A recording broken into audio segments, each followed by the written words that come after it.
முதல் வாசகம். முடிவில்லா காலத்திற்கும் உன்னோடு நான் மன ஒப்பந்தம் செய்து கொள்வேன். இறைவாக்கினர் ஓசையா நூலிலிருந்து வாசகம். அதிகாரம் 2, இறைவசனங்கள் 14 முதல் 16 மற்றும் 19 முதல் 20.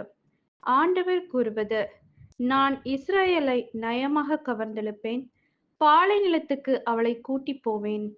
நெஞ்சுருக அவளுடன் பேசுவேன், அவளுடைய திராட்சை தோட்டங்களை அவளுக்கு திரும்ப கொடுப்பேன். ஆக்கூர் பள்ளத்தாக்கை நம்பிக்கையின் வாயிலாக மாற்றுவேன். அப்போது அவள் அங்கே தன் இளமையின் நாட்களிலும் எகிப்து நாட்டினின்று வெளியேறிய காலத்திலும் பாடியது போல் பாடுவாள். அந்நாளில் என் கணவன் என என்னை அவள் அழைப்பாள், என் பாகாலே என இனிமேல் என்னிடம் சொல்ல மாட்டாள் என்கிறார் ஆண்டவர்.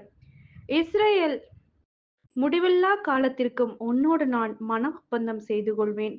நேர்மையிலும் நீதியிலும் பேரன்பிலும் உன்னோடு மன ஒப்பந்தம் செய்து கொள்வேன்.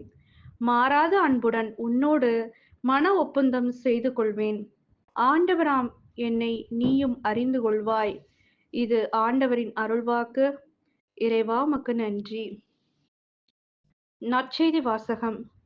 என் மகள் இப்பொழுதுதான் இறந்தாள். ஆயினும் நீர் வந்து அவள் மீது உம் கையை வையும், அவள் உடனே உயிர் பெறுவாள். மத்தேயு எழுதிய தூய நற்செய்தியிலிருந்து வாசகம். அதிகாரம் 9, இறைவசனங்கள் 18 முதல் 26. அக்காலத்தில் இயேசு தம் சீடர்களுடன் பேசிக் கொண்டிருந்த பொழுது, தொழுகைக்கூட தலைவர் ஒருவர் அவரிடம் வந்து பணிந்து, என் மகள் இப்பொழுதுதான் இறந்தாள். ஆயினும் நீர் வந்து அவள் மீது உம் கையை வையும், அவள் உடனே உயிர் பெறுவாள் என்றாள்.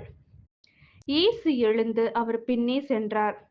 இயேசுவின் சீடர்களும் அவரை பின்தொடர்ந்தனர். அப்பொழுது 12 ஆண்டுகளாய் இரத்தப்போக்கினால் வருந்திய ஒரு பெண் அவருக்கு பின்னால் வந்து அவரது மேலுடையின் ஓரத்தை தொட்டார். ஏனெனில் அப்பெண், நான் அவருடைய ஆடையை தொட்டாலே போதும், நலம் பெறுவேன் என தமக்குள் சொல்லிக் கொண்டார். இயேசு அவரை திரும்பி பார்த்து, மகளே, துணிவோடிரு, உனது நம்பிக்கை உன்னை குணமாக்கிற்று என்றார். அந்நேரத்திலிருந்தே அப்பெண் நலமடைந்திருந்தார். இயேசு அத்தலைவருடைய கூட்டத்திற்கு சென்றார்.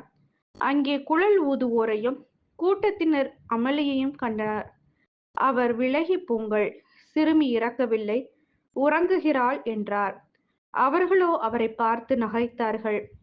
அக்கூட்டத்தினரை வெளியேற்றிய பின் அவர் உள்ளே சென்று சிறுமியின் கையை பிடித்தார்.